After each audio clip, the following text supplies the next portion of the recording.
On line فن خطابت course class number 11۔ میرے پیارو، آج کی اس نشست میں ہم خطابت کا تاریخی پس منظر سمجھنے کی کوشش کریں گے۔ اس حوالے سے میں آپ احباب کے سامنے قرآن کریم کی 3 آیات مبارکہ پیش کروں گا، جس میں اللہ سبحانہ و تعالی نے 3 جلسوں کا ذکر کیا ہے۔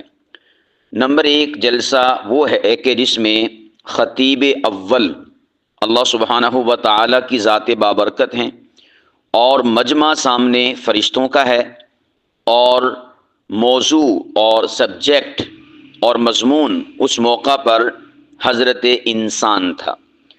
اور نمبر 2 پہ ایک اہم ترین جلسہ جس کا ذکر قرآن کریم میں موجود ہے، جس میں اللہ پاک کی ذات خطیب تھے اور مجمع سامنے تمام تر انسانی ارواح کا تھا، اور موضوع اللہ سبحانہ و تعالی کی ربوبیت تھی۔ نمبر 3 یہاں پر مجمع فقط انبیاء علیہم السلام کا تھا، موضوع تاجدار کائنات محمد مصطفیٰ صلی اللہ علیہ وسلم کی نبوت و رسالت تھی، اور خطیب اللہ سبحانہ و تعالی کی ذات بابرکت تھی۔ یہ 3 جلسوں کا ذکر آج کی اس نشست میں آپ احباب کے سامنے کروں گا، اور اس سے کشید کردہ اصول، ضابطے اور باتیں آپ کے سامنے رکھوں گا۔ اس کے علاوہ بھی قرآن کریم میں کئی سارے جلسوں کا ذکر ہے، لیکن اس وقت سر دست میں انہی 3 آیات کو موضوع سخن بناؤں گا۔ اب یہ ایک گویا کہ آپ کے سامنے اجمالی خاکہ آ گیا۔ اب اس اجمالی خاکے کو ہم کھولتے ہیں اور اس کی تفصیلات میں جا کر ان چیزوں کو سمجھنے کی کوشش کرتے ہیں۔ سب سے پہلے جب میں نے آپ احباب کے سامنے یہ بات کہہ دی اور کر دی کہ خطیب اللہ سبحانہ و تعالی کی ذات بابرکت ہے، تو اس سے یہ پتہ چلا کہ خطابت کا وجود انسانی وجود سے قبل ہے۔ خطابت کا وجود انسان کی پیدائش سے پہلے ہے۔ خطابت کی ابتدا اللہ سبحانہ و تعالی کی ذات بابرکت سے ہوتی ہے، اور اس موقع پر اللہ سبحانہ و تعالی نے جب فرشتوں سے خطاب کیا اور فرشتوں سے مخاطب ہوئے، تو گویا کہ یہاں سے خطابت کی داغ بیل ڈلی اور خطابت کی ابتدا ہوئی۔ تو سب سے پہلی بات جو آپ کو ایک خطابت کا فن سیکھتے ہوئے ذہن میں رکھنی چاہیے اور آپ کو معلوم ہونا چاہیے، وہ یہ ہے کہ خطیب اول اس کائنات میں اللہ سبحانہ و تعالی ہے، اور خطابت کی ابتدا انسانوں سے نہیں، خطابت کی ابتدا اللہ سبحانہ و تعالی کی ذات بابرکت سے ہے۔ اس کا ذکر پارہ نمبر 1 سورہ بقرہ سورہ نمبر 2 آیت نمبر 30 میں موجود ہے۔ اللہ پاک فرماتے ہیں وَإِذْ قَالَ رَبُّكَ، اور جب کہا، خطاب کرتے ہوئے جب کہا، ربک آپ کے رب نے، کن سے؟ للملائکۃ فرشتوں سے، انی جاعل فی الارض خلیفہ، کہ میں زمین میں خلیفہ بنانے والا ہوں، اپنا نائب بنانے والا ہوں۔ اب دیکھیں اس آیت مبارکہ کے اس حصے سے ہمیں جو باتیں معلوم ہو رہی ہیں، نمبر 1 بات کہ یہاں پر کلام فرمانے والی ذات، خطاب فرمانے والی ذات، وہ اللہ سبحانہ و تعالی کی ذات بابرکت ہے۔ وَإِذْ قَالَ رَبُّكَ، ٹھیک ہے، اور جب کہا آپ کے رب نے، تو یہاں پر کہنے والا کون ہے اور خطاب فرمانے والا کون ہے، خطابت کرنے والا کون ہے؟ اللہ۔ کن سے کہا؟ جن سے کہا وہ تھے سامعین، اور وہ ہیں للملائکۃ فرشتے۔ اور تیسری چیز ہے موضوع۔ جب اللہ کی ذات فرشتوں سے مخاطب تھے تو تب موضوع کیا تھا، عنوان کیا تھا؟ تو اسی آیت مبارکہ کے تیسرے حصے میں عنوان موجود ہے، انی جاعل فی الارض خلیفہ، کہ میں ایک اپنا نائب بنانے والا ہوں۔ تو گویا کہ یہاں اس ایک آیت مبارکہ سے 3 باتیں معلوم ہوئیں۔ نمبر 1، جو اللہ پاک کی ذات نے اپنی شان کے لائق جلسہ منعقد کیا، اس میں خطیب اللہ کی ذات تھی، سامعین مجمع فرشتوں کا تھا، اور موضوع حضرت انسان تھا۔ یہ ہے ایک جلسے کا ذکر قرآن کریم کے پہلے پارے میں۔ اس کے بعد اللہ سبحانہ و تعالیٰ نے ایک اور جلسہ منعقد کیا، اور وہ جلسہ وہ ہے کہ جس میں اللہ پاک کی ذات نے عنوان کے طور پر عقیدہ توحید کو رکھا، اور اس میں تمام تر اولاد آدم کو اپنا مجمع بنایا۔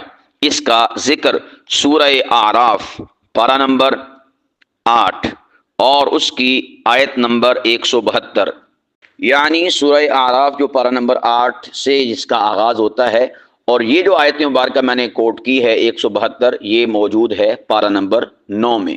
اللہ پاک فرماتے ہیں وَإِذْ أَخَذَ رَبُّكَ مِن بَنِي آدم، اور اس وقت کو بھی یاد کیجئے کہ جب آپ کے رب نے بنی آدم کی، من ظہورہم، ان کی پشتوں سے، بنی آدم کی پشتوں سے، ذریتہم، ان کی نسل نکالی، ان کی اولاد نکالی، واشہدہم علی انفسہم، اور ان کو انہی کی جانوں پر گواہ بنایا۔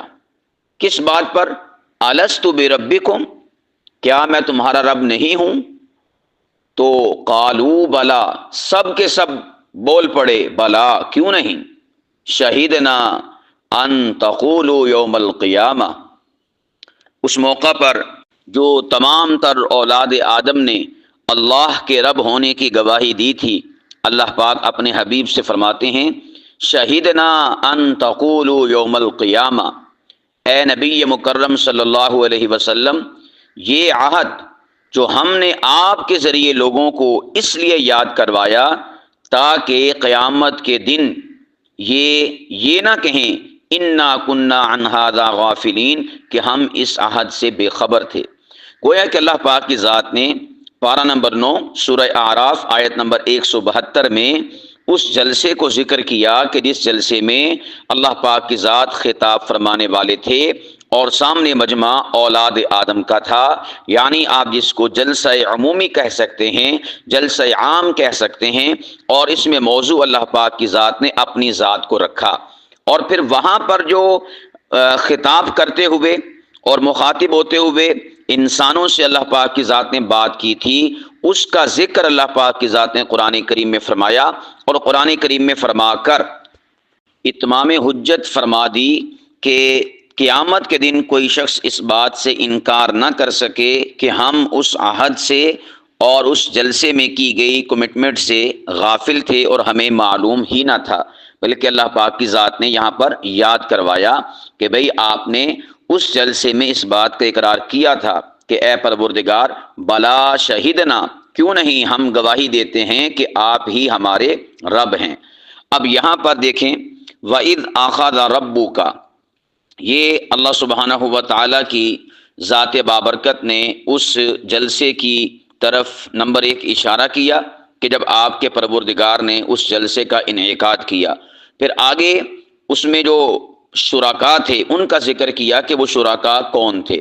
اس کا ذکر من بنی آدم من ظہورہم ذریتہم، یہ اللہ پاک کی ذات نے مجمع کا گویا کہ یہاں پر ذکر کر دیا۔ اس کے بعد آگے اللہ پاک کی ذات نے جو سامعین سے اور انسانوں سے خطاب کیا تھا، اس خطاب کا ذکر ہے الست بربکم، کیا میں تمہارا رب نہیں ہوں۔ اب یہاں پر یہ سوالیہ جو انداز ہے نا کہ کیا میں تمہارا رب نہیں ہوں، اس سے یہ پتہ چلا کہ جو خطیب ہے اسے چاہیے کہ وہ سامعین سے خطاب کرتے ہوئے استفسار کا انداز بھی اختیار کرے۔ جس طرح جو خطیب ہوتا ہے وہ سوال کرتے ہوئے پوچھتا ہے کہ کیا ہمارے معاشرے کا یہ المیہ نہیں ہے، تو مجمع آگے سے کہتا ہے جی جی بالکل ہے، یا خود وہ کہتا ہے خطیب کہ بھئی آپ اس بات کی گواہی دیتے کہ نہیں دیتے، تو یہ کیا کر رہا ہے، سوال کر رہا ہے۔ کس سے کر رہا ہے؟ مجمع سے۔ کس سے کر رہا ہے؟ سامعین سے۔ تو گویا کہ اس طرح سے استفسار کرنا دوران گفتگو اور دوران بیان اور دوران خطاب مجمع سے، یہ اللہ پاک کی ذات کی مبارک سنت ہے۔ اور پھر اس میں آپ کو فنی لحاظ سے اور نفسیاتی حوالے سے اور تجرباتی حوالے سے ایک بات کی طرف اشارہ کرنا چاہوں گا اور آپ احباب کو متوجہ کرنا چاہوں گا کہ جب جو خطیب ہوتا ہے وہ اپنی گفتگو کے دوران سامعین سے کوئی سوال کرتا ہے نا، استفسار کرتا ہے، تو اس کا فائدہ یہ ہوتا ہے کہ سامعین کی بٹی ہوئی توجہ واپس پلٹ آتی ہے، یا دوسرے انداز میں آپ یوں بھی کہہ سکتے ہیں کہ سامعین پھر اپنی توجہ کو بھٹکنے نہیں دیتے ایسے خطیب کی گفتگو میں کہ جو خطیب سامعین سے سوال کرتا ہے اور سامعین سے پوچھتا ہے۔ اور اس سے فائدہ کیا ہوتا ہے کہ پھر جو مجمع اور سامعین ہوتے ہیں وہ آپ کی گفتگو کے ساتھ ساتھ چلتے ہیں، آپ کی بات کے ساتھ ساتھ چلتے ہیں، ورنہ جب آپ اکیلے گفتگو کیے جا رہے ہیں مجمع سے سامعین سے کوئی سوال نہیں کرتے، پوچھتے نہیں ہیں، ان کو مخاطب نہیں کرتے، تو اس کا نقصان کیا ہوتا ہے کہ خطیب بولتا چلا جاتا ہے اور سامعین اپنی سوچوں میں گم ہو کر سوچتے چلے جاتے ہیں۔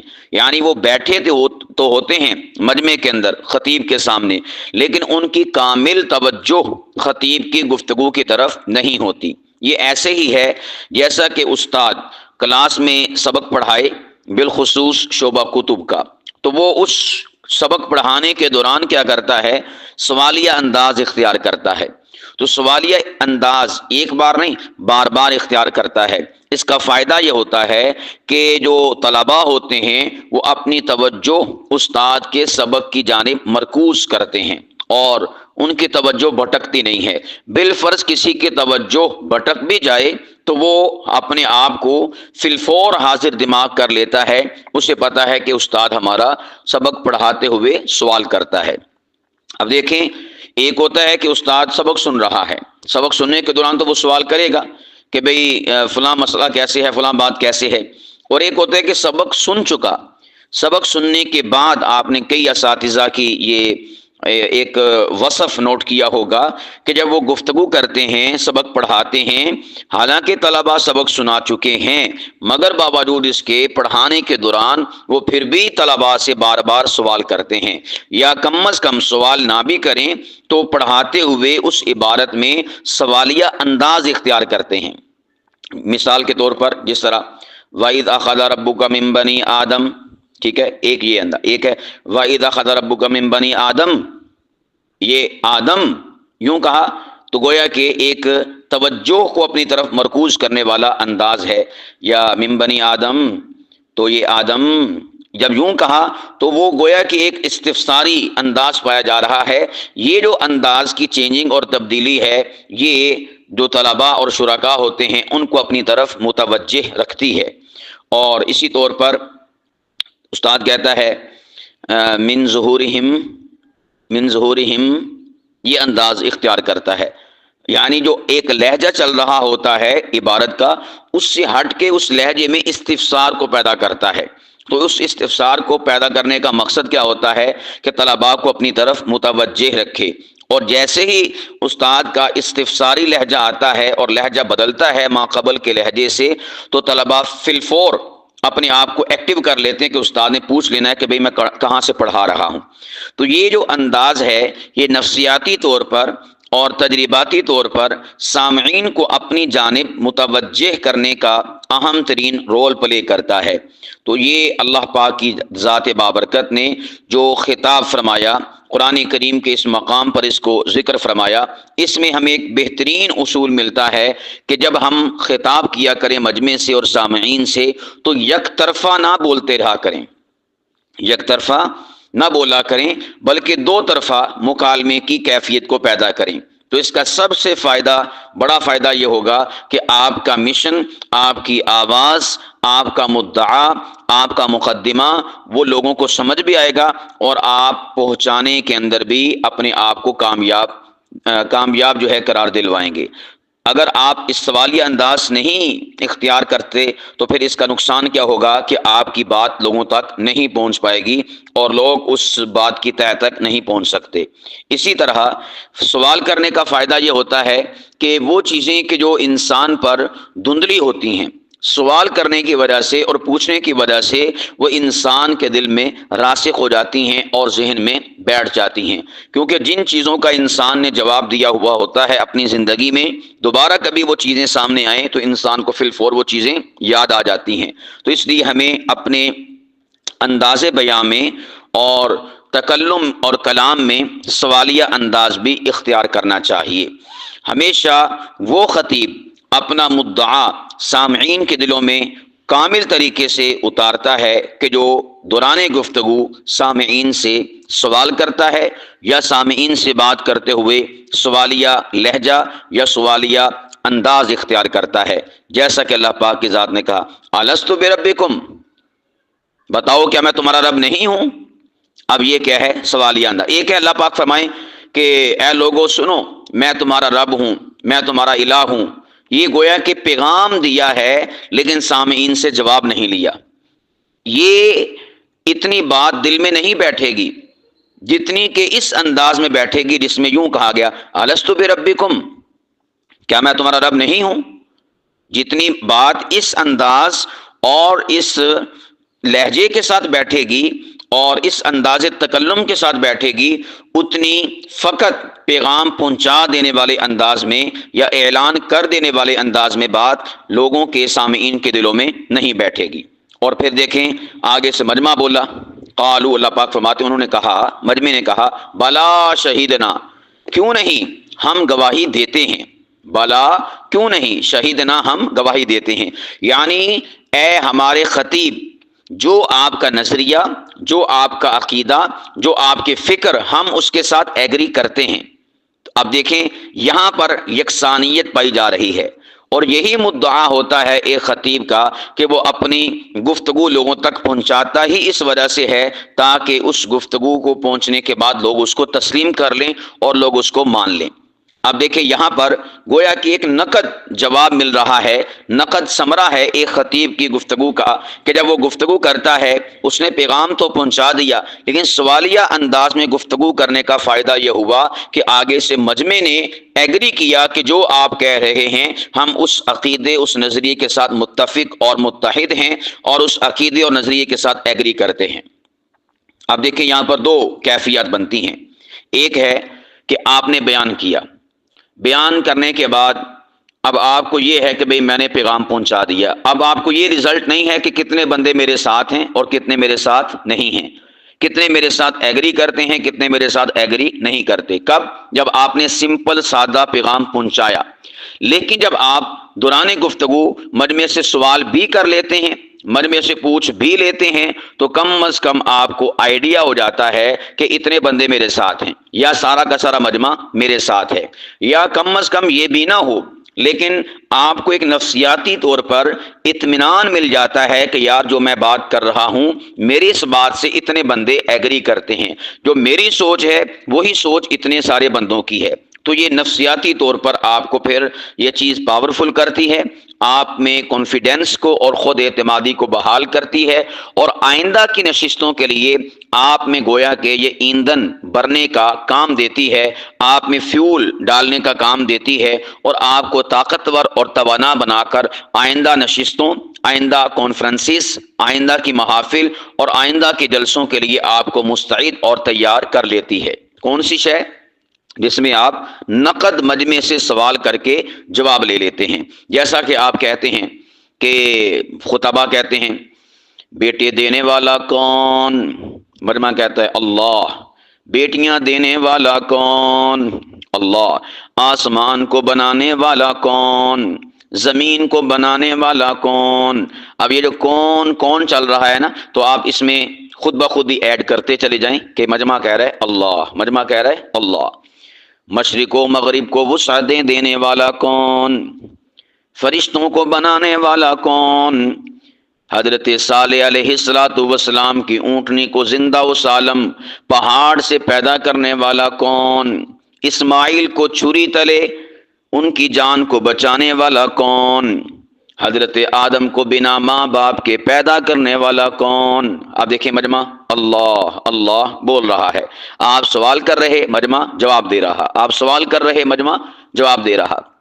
اسی طرح آپ پوچھتے ہیں کہ قرآن نے جن کو عظمت کے مینارے کہا وہ کون؟ مجمع سے آواز آتی ہے صحابہ۔ میرے مصطفیٰ کے شاگرد کون؟ صحابہ۔ میرے مصطفیٰ کے وفادار کون؟ صحابہ۔ میرے مصطفیٰ کے حبدار کون؟ صحابہ۔ یہ کیا ہے؟ مجمع صحابہ۔ صحابہ کے ذریعے سے کیا دے رہا آپ کو؟ جواب دے رہا۔ آپ سوال کر رہے اور وہ کیا کر رہا ہے؟ مجمع آگے سے جواب دے رہا ہے۔ تو گویا کہ یہ جو نقد آپ کو رزلٹ ملتا ہے آپ کی گفتگو کا، اور نقد آپ کو رد عمل مثبت ملتا ہے آپ کی گفتگو کا، آپ کے مشن کا، آپ کی سوچ اور فکر کا، آپ کے مقدمے کا، آپ کے مدعا کا، تو یہ شے آپ کے اندر کانفیڈنس لیول کو بڑھا دیتی ہے اور آپ کے اندر خود اعتمادی کو پیدا کر دیتی ہے کہ یار یہ سوچ رکھنے والا میں فقط ایک فرد نہیں بلکہ میرے ساتھ اتنا سارا مجمع ہے۔ تو جب ایک انسان کو پتا ہونا کہ میرے پیچھے یا میرے نال واہ سارے بندے آ، تو بندے کا سینہ چوڑا ہو جاتا، بندے کا سینہ چوڑا ہو جاتا ہے، اور بندہ جو ہے اپنے آپ کو یوں سمجھیے کہ سلطان سمجھتا ہے، حکمران سمجھتا ہے۔ تو پھر جب حکمران اور سلطان سمجھتا ہے، سینہ چوڑا ہو جاتا ہے، تو پھر بندہ کسی اور میدان میں مار نہیں کھاتا۔ اسے پتا ہوتا ہے کہ میرے اس نظریے اور سوچ اور فکر کے حامی کئی سارے افراد ہیں۔ تو میرے پیاروں، میں نے آپ کو نفسیاتی حوالے سے بھی ہوا لگانے کی کوشش کی ہے، اور تجرباتی لحاظ سے بھی، اور ڈیپلی فنی اعتبار سے بھی میں نے آپ کو سمجھانے کی کوشش کی ہے کہ جب آپ سوال کریں گے، کویسچن کریں گے مجمع سے، تو اس موقع پر جو مجمع کا ری ایکشن ہوگا وہ آپ کے اندر کون کون سی چیزوں کو پیدا کرے گا اور کون کون سی چیزوں کو منتقل کرے گا، اس کا آپ کو کیا کیا فائدہ ہوگا۔ تو یہ اور بھی اس کے کئی قسم کے اللہ پاک کی ذات نے قرآن کریم میں نمونے پیش کیے ہیں۔ نمبر 1 تو یہ والا ہے، اور نمبر 2 ہے پارہ نمبر 20 سورہ نمل، اور جہاں سے پارہ نمبر 20 شروع ہو رہا ہے اور پارہ نمبر 19 کی آخری آیت مبارکہ ہے نا، تو یہ بھی ایک خطاب ہے قرآن پاک میں نبی پاک علیہ الصلوۃ والسلام کا، اور اس میں بھی رسول پاک علیہ الصلوۃ والسلام نے جا بجا یہی طریقہ اپنایا ہے۔ اِلٰہٌ مع اللہ، تھوڑی سی چیزوں کا ذکر کرنے کے بعد، چند ایک دلائل کا ذکر کرنے کے بعد اسی شے کو اپنایا ہے۔ جیسے فرمایا امن خلق السماوات والارض، بھلا وہ کون ہے جس نے آسمان و زمین کو پیدا کیا، وانزل لکم من السماء ماء، کون ہے جو آسمان کی طرف سے بارش کو نازل فرماتا ہے۔ پھر آگے ذکر کیا 3-4 چیزوں کا، تو آگے فرمایا اِلٰہٌ مع اللہ، کیا اللہ کی ذات کے ساتھ کوئی اور بھی الہ ہے؟ اب دیکھیں یہاں پر کیا اختیار کیا؟ سوالی انداز اختیار کیا، سوال کیا۔ اس کے بعد پھر رسول پاک علیہ الصلوۃ والسلام امن جعل الارض قرارا، کون ہے جس نے زمین کو قرار بخشا، وجعل خلالها انہارا، اور ان کے درمیان نہروں کو جاری کیا، وجعل لها رواسیا، اور اس میں بھاری پہاڑ رکھے، وجعل بین البحرین حاجزا، اور 2 کھاری اور شیریں سمندروں کے درمیان آڑ اور حجاب اور دیوار کو حائل کیا۔ پھر نبی پاک کہتے ہیں اِلٰہٌ مع اللہ، کیا اللہ کی ذات کے ساتھ کوئی اور بھی الہ ہے؟ اسی طرح پھر آپ اگلی آیت میں دیکھیں، اس میں بھی آتا ہے امن یجیب المضطر اذا دعا، بھلا وہ کون ہے جو بے قرار شخص کی دعا قبول فرماتا ہے، ویکشف السوء، جب اسے اذا دعاہ، جب اسے پکارتا ہے، ویکشف السوء، اور وہ تکلیف کو دور فرما دیتا ہے، ویجعلکم خلفاء الارض، اور تمہیں زمین میں پہلے لوگوں کا وارث و جانشین بناتا ہے۔ پھر رسول پاک کہتے ہیں اِلٰہٌ مع اللہ، کہ اللہ کی ذات کے ساتھ اور بھی کوئی معبود ہے؟ اب دیکھیں یہاں پر سوالیہ انداز۔ اس کے بعد پھر امن یہدیکم فی ظلمات البر والبحر، بھلا وہ کون ہے جو تمہیں خشک و تر یعنی زمین اور سمندر کی تاریکیوں میں راستے دکھاتا ہے، ومن یرسل الریاح بشرا بین یدی رحمتی، اور جو ہواؤں کو اپنی باران رحمت سے پہلے خوشخبری بنا کر بھیجتا ہے۔ پھر رسول پاک کہتے ہیں اِلٰہٌ مع اللہ، کیا اللہ پاک کی ذات کے ساتھ کوئی اور بھی الہ ہے؟ اب دیکھیں یہاں پر پھر سوالی انداز۔ اس کے بعد پھر رسول پاک فرماتے ہیں امن یبدأ الخلق ثم یعیدہ، بھلا وہ کون ہے جو مخلوق کو پہلی بار پیدا فرماتا ہے پھر اسی عمل تخلیق کو دہرائے گا، ومن یرزقکم من السماء والارض، اور جو تمہیں زمین و آسمان سے رزق عطا فرماتا ہے۔ پھر رسول پاک فرماتے ہیں اِلٰہٌ مع اللہ، کیا اللہ پاک کی ذات کے ساتھ کوئی اور بھی الہ ہے؟ اب یہ بار بار سوالیہ انداز، بار بار سوالیہ انداز۔ تو میرے پیارو، یہ ہمیں بتاتا ہے، یہ میں نے آپ کے سامنے جو آیات ذکر کی ہیں، یہ پارہ نمبر 19 کی آخری آیت مبارکہ یعنی 59، اور پھر پارہ نمبر 20 کی ابتدائی آیات مبارکہ 64 تک میں نے آپ کے سامنے سورہ نمل کی پیش کی ہیں۔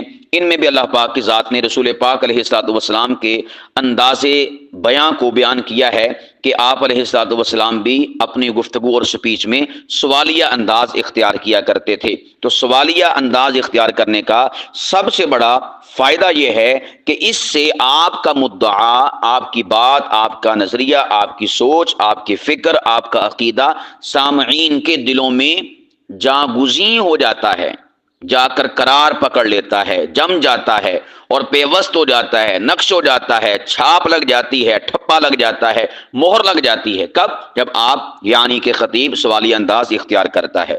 تو یہ میں نے آپ کے سامنے اس آیت مبارکہ کے تناظر میں یہ ایک اہم ترین ٹیکنیکل گفتگو تھی، اور نفسیاتی اور تجرباتی اور مشاہداتی اور فنی لحاظ سے گفتگو تھی جو میں نے آپ کے سامنے رکھی، تاکہ ہم بھی اس انداز کو اپنائیں اور اختیار کریں اور اس کے نتائج اور فوائد کو حاصل کریں۔ تو کہا بلا شہیدنا، کیوں نہیں، ہم گواہی دیتے ہیں کہ آپ ہی ہمارے پروردگار ہیں۔ تو آگے اللہ پاک فرماتے ہیں کہ یہ ہم نے قرآن پاک میں ذکر کر کے اے نبی مکرم علیہ الصلوۃ والسلام آپ کے ذریعے سے انسانوں کو دوبارہ بتایا کہ تم نے اس موقع پر یہ میرے ساتھ کمٹمنٹ کی تھی اور تم نے یہ جواب دیا تھا، تاکہ قیامت کے دن کوئی شخص یہ نہ کہہ سکے کہ ہمیں پتہ ہی نہیں تھا۔ تو اللہ پاک کی ذات نے گویا کہ یاد دہانی کروا دی۔ اب میں اگر اس کو دوسرے انداز میں کہوں تو وہ بھی فٹ بیٹھتا ہے کہ گویا کہ اللہ پاک کی ذات نے وہ جو جلسہ ہوا تھا، اس جلسے میں جو گفتگو ہوئی تھی، تو اس کو قرآن پاک کی زینت بنا کر گویا کہ خطبات کی کتاب بنا دیا۔ خطبات کسے کہتے ہیں کہ خطیب اور عالم جلسوں میں بیان کرتے ہیں نا، اس کے بعد ان کی کیسٹیں یا ان کی ویڈیوز لے کر پھر بعض جو کتاب لکھنے والے ہوتے ہیں صاحبان ذوق، وہ ان کی ایک ایک شے کو، ایک ایک لفظ کو نوٹ کر کے خطبات تیار کرتے ہیں۔ یہ فلاں عالم کے خطبات ہیں، خطبات قاسمی، خطبات فاروقی ہوتے نا، یعنی اس عالم کا خطاب میاں چنوں میں، فیصل آباد میں، لاہور میں، کوٹ ادو میں، فلاں جگہ پر، فلاں جگہ پر۔ تو گویا کہ یہ اللہ پاک کی ذات نے یہاں پر خطبات کی کتاب کا بھی ایک اشارہ دے دیا ہے کہ بھئی خطبہ تو ہوا تھا، بیان تو ہوا تھا عالم ارواح میں، تو اللہ پاک کی ذات نے اسی خطبے کو قرآن پاک کی زینت بنا کر گویا کہ خطبات کی طرف بھی اشارہ کر دیا۔ خیر، اب اس کے اوپر میں گفتگو کروں تو یہ بھی آگے مزید چل پڑے گی۔ میں اگلی آیت مبارکہ کی جانب بڑھتا ہوں جو کہ آج کے ہمارے سبق کی آخری آیت مبارکہ ہے، وہ ہے جس کا ذکر آتا ہے پارہ نمبر 3 سورہ آل عمران، سورہ نمبر 3 آیت نمبر 81 میں اللہ پاک فرماتے ہیں وَإِذْ أَخَذَ اللَّهُ مِيثَاقَ النَّبِيِّينَ، اور یاد کرو اس وقت کو کہ جب اللہ پاک کی ذات نے انبیاء سے وعدہ لیا کہ لما آتیتکم من کتاب و حکمہ، کہ جو کچھ میں تمہیں کتاب و حکمت میں سے دوں، ثم جاءکم رسول، پھر تمہارے پاس وہ رسول آئے کہ مصدق لما معکم لتؤمنن بہ ولتنصرن، کہ جو تمہارے پاس کی چیزوں یعنی کتابوں اور معجزات کو سچ بتائے، اس کی تصدیق کرے، تو لتؤمنن بہ، تو تم پر لازم ہے کہ تم ضرور اس رسول عربی صلی اللہ علیہ وسلم پر ایمان لاؤ، وَلَتَنْصُرُنَّ، اور اس کی مدد کرنا تمہارے اوپر لازم ہے۔ تو اللہ پاک فرماتے ہیں یہ ہم نے خطاب کیا۔ اب یہاں پر فنی لحاظ سے اس کو سمجھیے گا، یہ جلسہ ہے، اس جلسے میں اللہ پاک کی ذات نے فقط انبیاء، رسول اور پیغمبر ان کو جمع کیا تھا، ان کے علاوہ کوئی نہیں تھا۔ جو پچھلا جلسہ تھا وہ جلسہ عام تھا، اور یہ جلسہ خاص ہے، نشست خاص ہے، جس میں خواص بیٹھے ہیں، جو عام ہیں وہ نہیں بیٹھے، انبیاء کے علاوہ کوئی نہیں۔ آدم سے لے کر حضرت محمد مصطفیٰ جو کہ اللہ کے آخری نبی ہیں، آخری پیغمبر ہیں، آخری رسول ہیں، ان تک تمام کے تمام پیغمبر علیہم الصلوۃ والسلام اس گویا کے مجمع کے اندر موجود تھے، اور ان سے اللہ پاک کی ذات خطاب فرماتے ہیں۔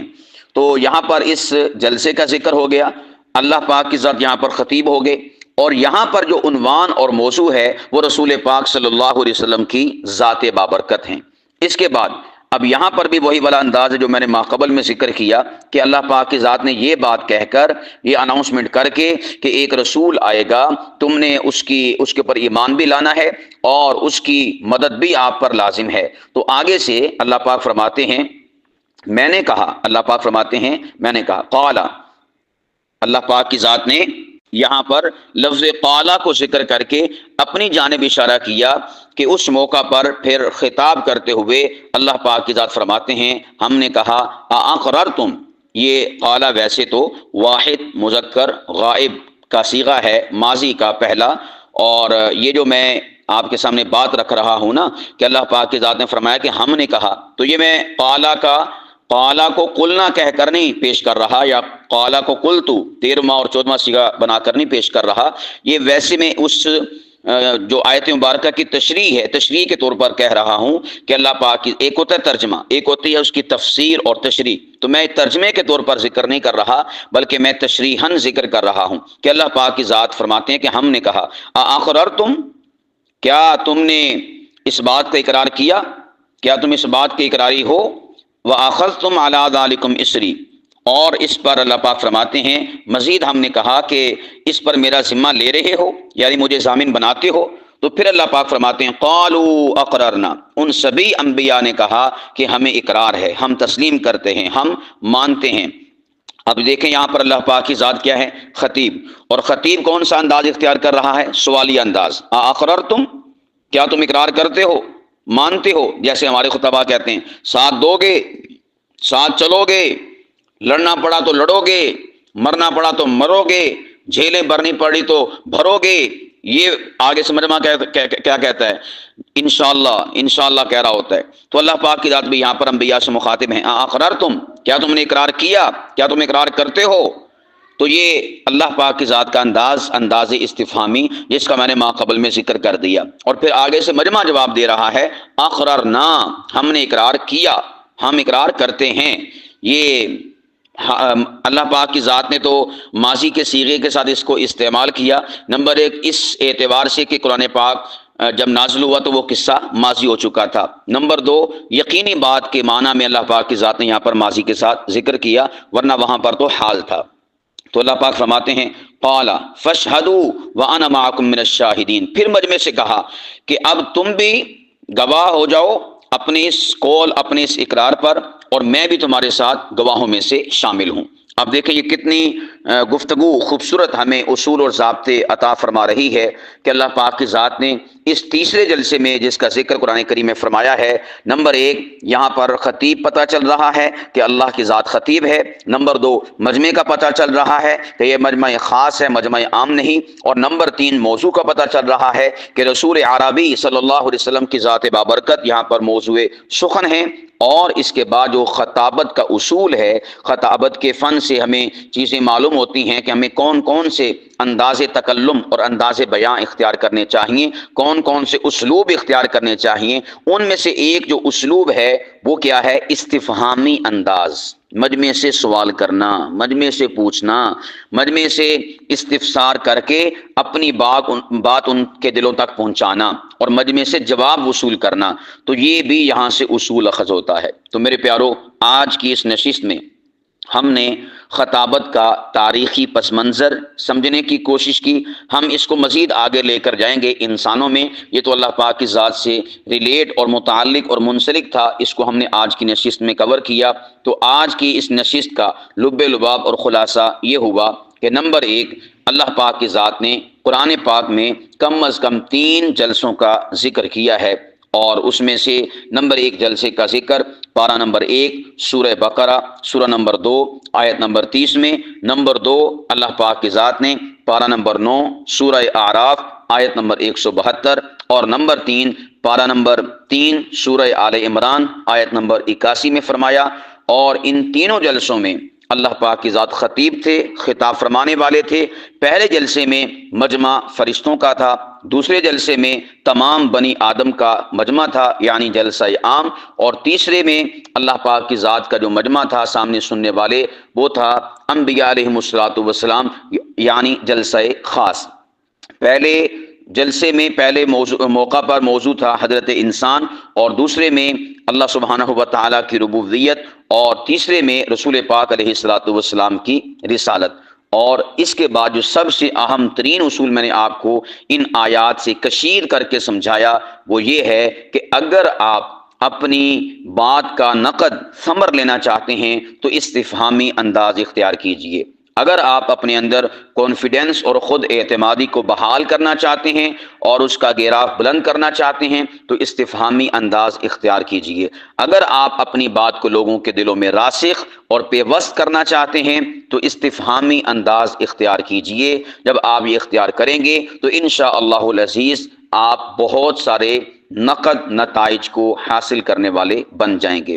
اللہ سبحانہ و تعالی قرآن کریم کے در دولت سے ہمیں بہت زیادہ استفادہ کرنے کی توفیق عطا فرمائے، اور ہمارے انداز بیاں، انداز تکلم کو اور اسلوب بیاں کو قرآن پاک میں جو بیان کردہ خطابت کے اصول ہیں ان میں ڈھال کر اور ان میں ڈال کر اور ان میں گوندھ کر لوگوں کے سامنے پیش کرنے کی ہمیں پروردگار عالم خصوصی طور پر توفیق عطا فرمائے، آمین۔